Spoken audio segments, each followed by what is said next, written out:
सीमा और बूढ़ा आदमी। राजस्थान के रेगिस्तान की रेत के टीलों के बीच एक कच्चे मिट्टी का घर था। उस घर में एक 70 साल का बूढ़ा अकेला रहता था।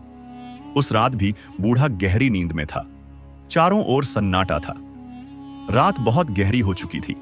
अचानक दरवाजे पर ठक ठक की आवाज आई। बूढ़ा चौंक कर उठ बैठा। उसकी आंखें खुल गईं। उसने खुद से कहा, इस समय मेरे घर पर कौन आ सकता है? इस सुनसान जगह पर तो आज तक कोई नहीं आया। लेकिन तभी दरवाजे पर और जोर से ठक ठक की आवाज होने लगी। बूढ़ा धीरे धीरे बिस्तर से उठा और दरवाजे की ओर गया। जैसे ही उसने दरवाजा खोला, सामने का दृश्य देखकर वह दंग रह गया। उसके सामने एक खूबसूरत जवान लड़की खड़ी थी। उसका नाम था सीमा। बूढ़ा उसे देखकर जैसे किसी जादू में बंध गया। उसकी नजरें हट ही नहीं रही थी। बूढ़े ने पूछा, तुम कौन हो और इस सुनसान जगह पर क्या कर रही हो? सीमा बोली, मैं अजमेर जा रही थी, लेकिन रास्ता भटक गई हूं। मुझे एक रात तुम्हारे घर में रहने दो, सुबह होते ही चली जाऊंगी। बूढ़ा उसे देखता ही रह गया। बोला, अंदर आ जाओ। सीमा घर के अंदर आई। बूढ़े ने एक कोना दिखाकर कहा, यहीं लेट जाओ। सीमा लेट गई और थोड़ी देर में सो गई। लेकिन रात के आखिरी पहर उसे महसूस हुआ कि कोई उसके पास खड़ा है। उसने धीरे से आंखें खोली। देखा, बूढ़ा वहीं खड़ा है। उसकी नजरें अजीब थीं। सीमा ने पूछा, क्या हुआ? तुम यहां क्या कर रहे हो? बूढ़ा बोला, कुछ नहीं, तुम्हें ठंड लग रही थी इसलिए चादर देने आया था। सीमा ने गुस्से में चादर ली और मुंह फेर कर सो गई। लेकिन बूढ़ा वहीं खड़ा रह गया। उसकी आंखों में एक अजीब सी लालसा थी। सुबह हुई। सीमा ने धन्यवाद कहा और जाने लगी। बूढ़ा बोला, तुम कहां जाओगी? अजमेर बहुत दूर है, यहां रहो, मैं इंतजाम कर दूंगा। वह सीमा के करीब आया और बोला, सिर्फ एक रात की बात है। सीमा ने झटक कर उसका हाथ छुड़ा लिया। इसका मतलब क्या है? बूढ़ा बोला, ठीक है, मैं तुम्हारे जाने का इंतजाम कर दूंगा। सीमा ने हामी भरी। ठीक है, आज रुक जाती हूं। रात हुई। सीमा अपने बिस्तर पर लेट गई। बूढ़ा भी अपने बिस्तर पर था। रात गहराती गई। धीरे धीरे बूढ़ा उठा और सीमा के पास गया। वह उसे देखने लगा, फिर उसके सिर पर हाथ फेरने लगा। सीमा अचानक जाग गई।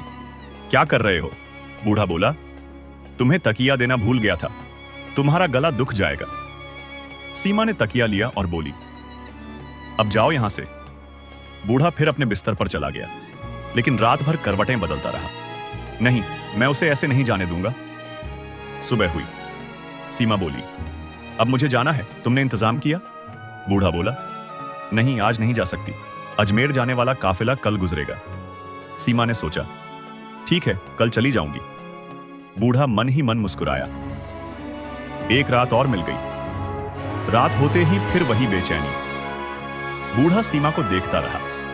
धीरे धीरे उठा, उसके पास गया और उसके बालों को धीरे से सहलाने लगा। सीमा हिली तो वह डर गया और पीछे हट गया। लेकिन कुछ देर बाद फिर उसकी उंगलियां सीमा के हाथों को छूने लगी। सीमा ने आंखें खोली और चिल्लाने लगी। बूढ़ा घबराकर उसका मुंह दबा दिया। शांत रहो। फिर वह अपने बिस्तर पर लौट गया, जैसे कुछ हुआ ही नहीं।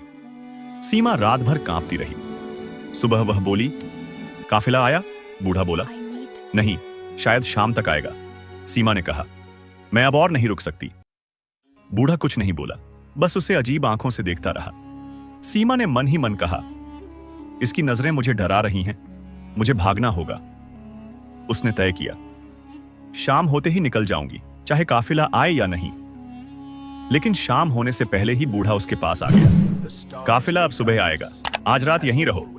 सीमा गुस्से में बोली, मैं अब और नहीं रुकूंगी।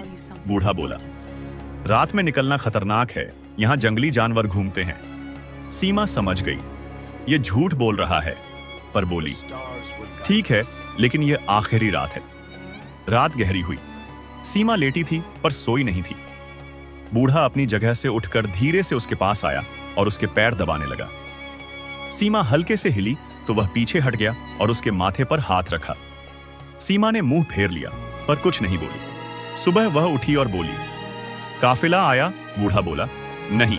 सीमा चिल्लाई, तुम झूठे हो, तुमने मुझे किसी और मकसद से रोका है। वह दरवाजे की ओर बढ़ी, लेकिन बूढ़ा सामने आ गया। तुम यहां से नहीं जा सकती, सीमा बोली। रास्ते से हटो नहीं तो चिल्लाऊंगी, बूढ़ा बोला। यहां तुम्हारी आवाज कोई नहीं सुनेगा, सीमा चिल्लाई। शर्म नहीं आती? तुम मेरे पिता की उम्र के हो, बूढ़ा गंभीर स्वर में बोला। जैसा तुम सोच रही हो वैसा नहीं। जिसे तुम खोजने अजमेर जा रही हो शायद वो यहीं कहीं है। सीमा हैरान। तुम्हें कैसे पता मैं अजमेर किसी को ढूंढने जा रही हूं, बूढ़ा बोला। अगर आज रात यहां रुकोगी तो सब जान जाओगी। शायद तुम्हें अजमेर जाने की जरूरत ही ना पड़े। सीमा और उलझन में पड़ गई। यह कैसे जानता है मैं किसे खोज रही हूं? उसका भरोसा अब पूरी तरह टूट चुका था। वह उसे धक्का देकर झोंपड़ी से बाहर निकल आई। बूढ़ा पीछे पीछे दौड़ा। रुको, अगर तुम चली गई तो सब कुछ खत्म हो जाएगा। बहुत दूर जाने के बाद सीमा थक कर रुक गई। रेगिस्तान में सूरज धीरे धीरे ढल रहा था। हवा में रेत के साथ हल्की सर्दी घुल गई थी। सीमा तेज कदमों से चल रही थी, लेकिन उसका दिल कांप रहा था। पीछे मुड़कर देखा, बूढ़ा अब भी झोंपड़ी के सामने खड़ा था। उसकी आंखें अब भी उसी पर टिकी थीं। थोड़ी दूर चलने के बाद सीमा को एहसास हुआ, वो जिस दिशा में जा रही है वहां रास्ता ही नहीं है। चारों तरफ बस रेत और अनंत सन्नाटा। उसने खुद से कहा, काश मैंने सुबह ही निकल जाती, अब तो सूरज भी डूब रहा है। वह चलती रही, लेकिन जितनी दूर जाती उतना ही उसे लगता कि वह उसी जगह लौट आई है। हर दिशा एक जैसी लग रही थी, रेत, हवा और वीरानी। अचानक दूर से उसे किसी के कदमों की आवाज सुनाई दी। वह मुड़ी और देखा, बूढ़ा फिर उसके पीछे था, पर अब उसका चेहरा पहले जैसा नहीं लग रहा था। उसके चेहरे पर अब कोई उम्र नहीं थी, बल्कि एक अजीब शांति थी। सीमा डर के मारे बोली, तुम यहां क्यों आए? क्या चाहते हो मुझसे? बूढ़ा धीमे स्वर में बोला। सीमा, मैं तुम्हें रोकना नहीं चाहता था, मैं बस सच बताना चाहता था। कौन सा सच? सीमा चिल्लाई। तुम कौन हो आखिर? बूढ़े की आंखें अब भर आईं। वह बोला, 20 साल पहले इसी रेगिस्तान में एक हादसा हुआ था। एक आदमी अपनी पत्नी और छोटी बच्ची को लेकर अजमेर जा रहा था। रास्ते में डाकुओं ने हमला किया, सब मारे गए, बस एक बच्ची बची। वो बच्ची किसी तरह रेगिस्तान में गायब हो गई। सीमा चौंक गई। तो फिर? बूढ़ा कांपते हुए बोला। वो बच्ची तुम थी। सीमा की सांस रुक गई। क्या कह रहे हो तुम? बूढ़ा आगे बोला। मैं उस आदमी का दोस्त था। मैंने सालों उस बच्ची को ढूंढा, पर कभी नहीं मिली। मैं पागल हो गया, रेगिस्तान में रह गया, इसी जगह झोंपड़ी बना ली। कल रात जब तुम्हें देखा तो लगा मेरी आंखें झूठ देख रही हैं। वो चेहरा, वही मासूम आंखें, वो तो मेरी दोस्त की बेटी है। सीमा की आंखों से आंसू निकल आए।